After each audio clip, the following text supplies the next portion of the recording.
Pemirsa, pendaftaran untuk penempatan jabatan direksi dan Dewan Pengawas Perusahaan Daerah Perusda resmi ditutup. Sebanyak 120 orang melakukan pendaftaran. Ketua Panitia Seleksi Pansel Andi Siswanta mengatakan pengumuman rencananya akan dilaksanakan besok 25 Mei 2022.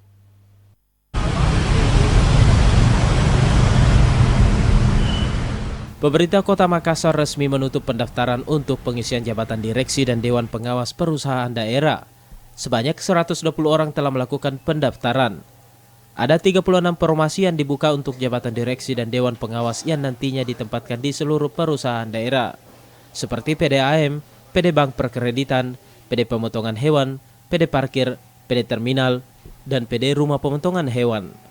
Ketua Panitia Pelaksana Andi Siswanta mengatakan sejak pendaftaran dibuka mulai tanggal 19 sampai 13 Mei, total pendaftar keseluruhan sebanyak 120 orang dari berbagai kalangan.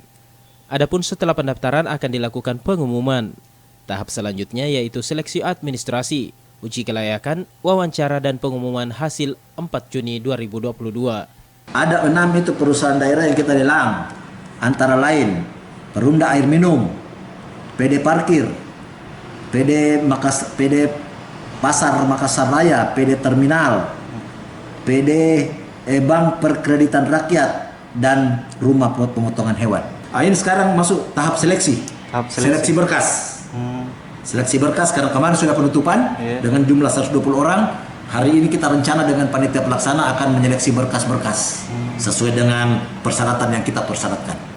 Andi Siswanta menambahkan untuk persyaratan melakukan pendaftaran yakni bukan anggota politik, tidak pernah terlibat kasus hukum, berbadan sehat, memiliki SKCK, umur minimal 35 tahun dan maksimal 55 tahun untuk direksi, dan Dewan Pengawas Perusahaan Daerah 60 tahun.